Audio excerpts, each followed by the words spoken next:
օրակարգի վերջին հարցին, այն է Համաձայն ազգային ժողովի կանոնակարգ սահմանադրական օրենքի 145-րդ հոդվածի Կենտրոնական բանկի խորհրդի անդամի պաշտոնում քաղաքացիական պայմանագիր խմբակցությունը առաջադրում է Արմեն Քոթյանի թեկնածությունը եւ այս բանին քննարկելու ենք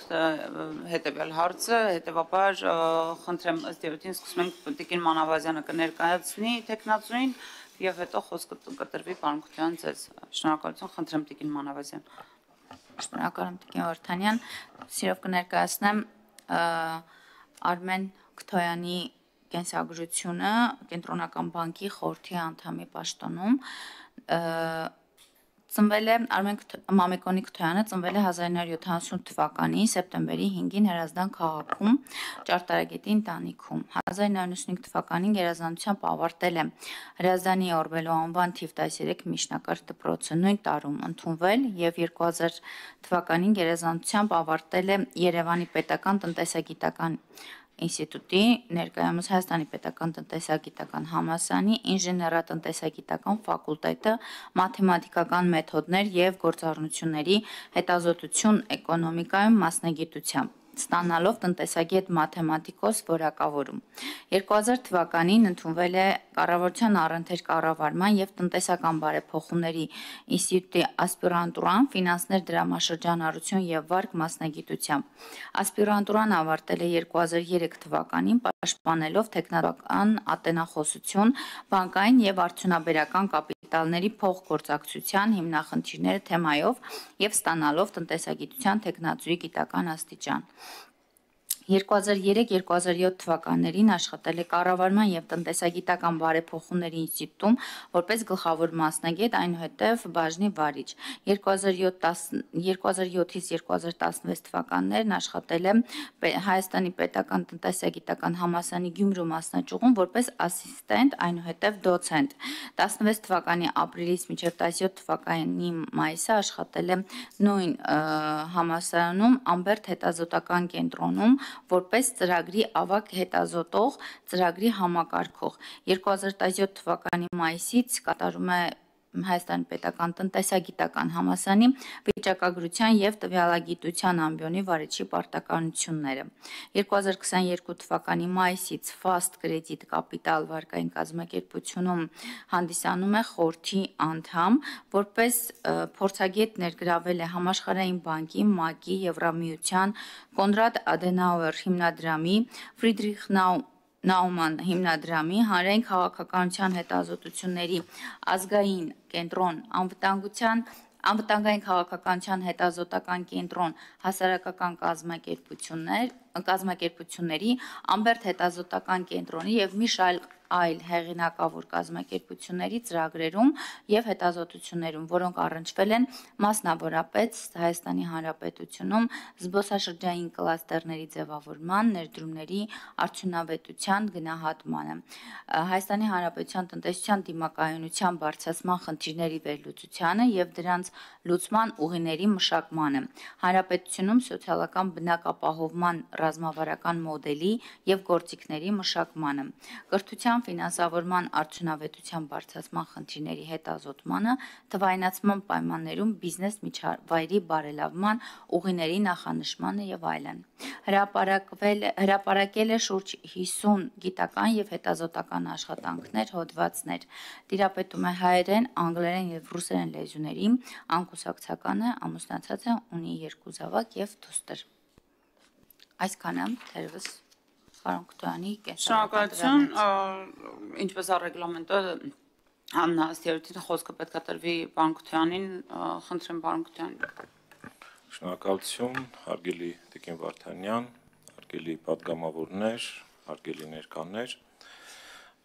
շատ կարճ կխոսեմ, ըստ էության Կենտրոնական բանկը Հայաստանի Հանրապետության առավել կայացած պետական ինստիտուտներից է եւ կայացման տևական ճանապարհ է անցել այնուհանդերձ վերջին տարիների ընթացքում վերջին տասնամյակի ընթացքում կարելի արձանագրել առկա որոշակի տեմպերի դանդաղում եւ օրակարգում ուրեմն բացակայում է որոշ հարցեր, որոնք որ ընդհանրապես ժամանակակից կենտրոնական բանկի գործունեության տրամաբանության առումով չափազանց կարևոր են։ Մասնավորապես դրամավարկային քաղաքականության տրամաբանության մեջ այսօր օրակարգային խնդիր է դառել եւ բավական երկար ժամանակ օրակարգային խնդիր է այն, որ տոկոսադրույքի փոխանցման մեխանիզմը ըստ էության չի աշխատում կամ բավարար արդյունավետությամբ չի աշխատում, այսինքն անկախ նրանից կենտրոնական բանկը քաղաքականության տոկոսադրույքը ինչ փոփոխությունների է ենթարկում, աճ կամ նվազում, շուկայի, ավանդային, վարկային տոկոսադրույքների վրա դա էական ազդեցություն չի թողնում եւ ըստ էության ստացվում է, որ դրամավարկային քաղաքականության հիմնական այսպես ուղիներից մեկը, կանալներից մեկը, այսպես ասած, խցանված է եւ դա ոչ միայն փորձագետներն են դիտարկում, քննադատներ, այլև կենտրոնական բանկի պատասխանատուները իրենք։ Սա կարևոր հարց է եւ սա խորքային խնդիրների արտացոլումն է, իսկ այդ խորքային խնդիրների լուծումը հնարավոր է կենտրոնական բանկի գործունեության օրակարգում գերակայությունների որոշակի փոփոխության ուրեմն արդյունքում։ Ֆինանսական կայունության մասով կա ընկալման կենտրոնական բանկի եւ այսպես այլ կենտրոնական բանկերի ընկալումների որոշակի տարբերություններ։ Կենտրոնական բանկը առավել հաճախ կենտրոնանում է ֆինանսական համակարգի կայունության վրա, այսինքն ֆինանսական կայունություն ասելով հասկացվում է, ընկալվում է բանկային համակարգի կայունությունը, մինչդեռ հիմա ընկալումը բավականին լայն է։ Ըստ էության խոսքը տնտեսության կայունության մասին է եւ ֆինանսական համակարգի ու բանկային համակարգի կայունությունը մասնավորապես դիտարկվում է որպես գործիք տնտեսության կայունության հասնելու համար, այդ թվում նաեւ տնային տնտեսությունների ֆինանսական կայունության, պետության, այլ ուրեմն բաղադրիչների թվայնացման առումով այսօր Հայաստանի Հանրապետության ֆինանսական համակարգում թվայնացման օրակարգը չնայած հագեցած է կարևոր բաղադրիչներով, կարևոր հարցերով, այնուհանդերձ թվայնացման առումով Հայաստանի Հանրապետության ֆինանսական համակարգը բավականին հետ է մնում, թե հարևան երկրներից, օրինակ Վրաստան, եթե դիտարկենք այլ երկրներից եւս, ինչը ֆինանսական համակարգի մասնակիցների համար ըստ էության լավացիչ ծախսերի ենթադրում։ Ֆինանսաբանկային համակարգում մրցակցության առումով կան լրջագույն խնդիրներ, որոնք իրենց հերթին փոխանցման մեխանիզմով թե տոկոսադրույքի փոխանցման հարցում, թե սպառողների իրավունքների պաշտպանության հարցում լրջագույն խնդիրներ են ստեղծում։ Ըստ էության կարելի արձանագրել, որ կենտրոնական բանկի գործունեության համար անհրաժեշտ է նոր լիցք, արագացում է անհրաժեշտ եւ այդ արագացումը ենթադրում է օրակարգում այնպիսի հարցերի ներառում, որոնք որ հնարավորություն կտան վայելավել թե դրամավարկային քաղաքականության առավել կնճռոտ հարցերը, ֆինանսական համակարգում թվայնացման առավել էական հարցերը, բանկի թափանցիկության եւ հաշվետվականության բարձրացման խնդիրները, որոնք որ մենք հաճախ ենք նկատում մարկային, նաեւ վճարային ենթակառուցվածքների առումով արկա է նշանակալի խնդիրներ, սպառողների իրավունքների պաշտպանության եւ ընդհանրապես օրինակ Արժույթի միջազգային հիմնադրամը տարիներ շարունակ մեր եւ մյուս բոլոր կենտրոնական բանկերին հորդորում է, որ շատ կարեւոր նշանակություն ունի արդյունավետության ցուցիչների կիրառությունը։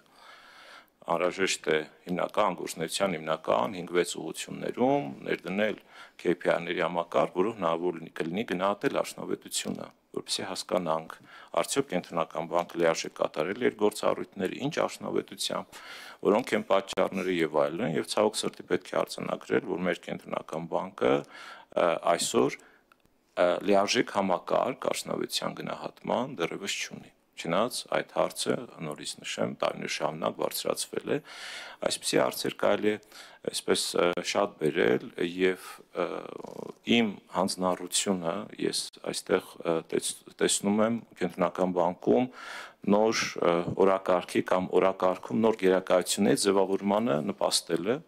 այնքանով որքանով որ խորհրդի անդամը կարող է դրանց նպաստել եւ այստեղ կարևոր նշանակություն ունի ուրեմն նոր տրամաբանությամբ, նոր մտածողությամբ գաղափարների առաջադրումը, որոնք որ կաշկանդված չեն լինի ինստիտուցիոնալ իներցիայով, կան տարբեր տեսակետներ, օրինակ Կենտրոնական բանկի խորհրդի անդամ պետք է լինի Կենտրոնական բանկի ուրեմն ճանապարհացած անձնավորություն, թե պետք է լինի, այսպես ասած, դրսից պատկերավոր, ըստ էության տրամաբանությունն այն է, որ պետք է այստեղ որոշակի հավասարակշռություն հաստատվի, որովհետև եթե խորհրդի անդամը Կենտրոնական բանկից է, դա այո, ինստիտուցիոնալ հիշողություն է ենթադրում որոշակի, բայց նաև որոշակի ինստիտուցիոնալ կառավարչական առումով կաշկանդվածություն է ենթադրում, ինչը չկա Կենտրոնական բանկը չներկայացնող ուրեմն տեխնացուների պարագայում եւ այստեղ կարելի է տարբեր ուրեմն կառույցների գնահատականներ մեջ բերել, որոնք այս հարցը չափազանց կարևորում են։ Ես չեմ ուզենա շատ երկարացնել, Տիկին Վարդանյան, եւ սիրով կպատասխանեմ ձեր հարցերին, շնորհակալություն։ Շնորհակալություն պարոն Քթյան, հարգելի գործընկերներ, նախ շնորհակալ եմ, որ ներկայացրեցիք, այսինքն մոտավորապես ձեր տեսլականը եւ ինչ եք պատկերացնում, ինչպիսին եք պատկերացնում ձեր ընտրվելու պարագայում հետագա գործունեությունը։ Հարգելի գործընկերներ, եթե հարցեր ունեք պարոն Քթյան, խնդրեմ պարոն Խաչատրյան։ Պարոն Քթյան, շնորհակալություն ձեզ մոտեցումները ներկայացնելու համար։ Ես վերջերս Կենտրոնական բանկի հետ մի թեմայով եմ անընդհատ քննարկում ալինում, ինձ հետաքրքիր կլինի ձեր կարծիքը։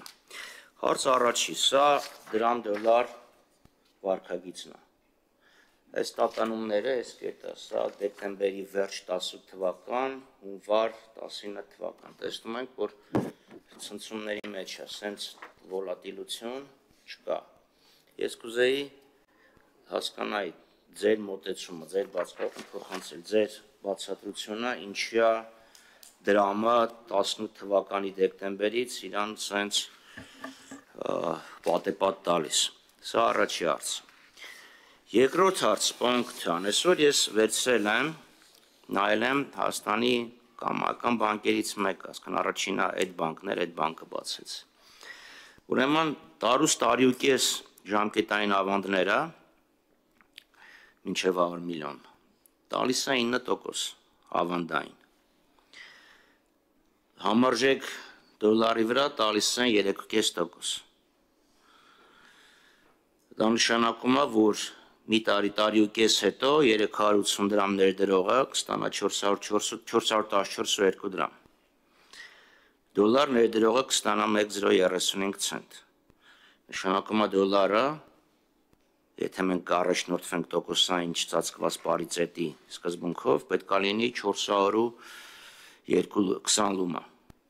Դուք ամենալավ ֆակուլտետն եք ավարտել մաթեմատիկական տնտեսագիտության մեջ։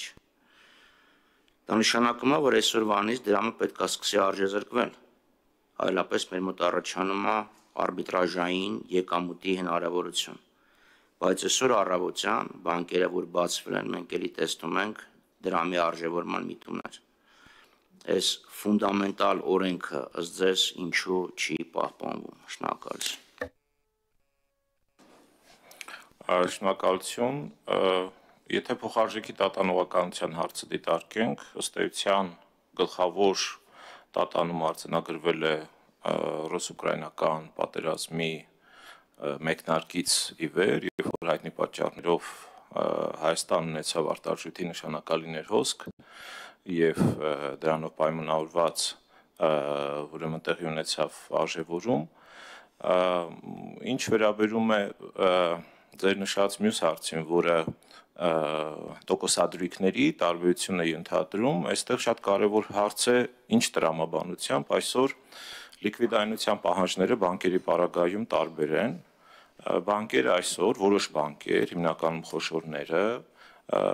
միջազգային ամենատարբեր ֆոնդերի, ֆինանսական ֆոնդերից ռեսուրսներ ներգրավելու հնարավորություն ունեն եւ այդ ռեսուրսները կարճաժամկետ են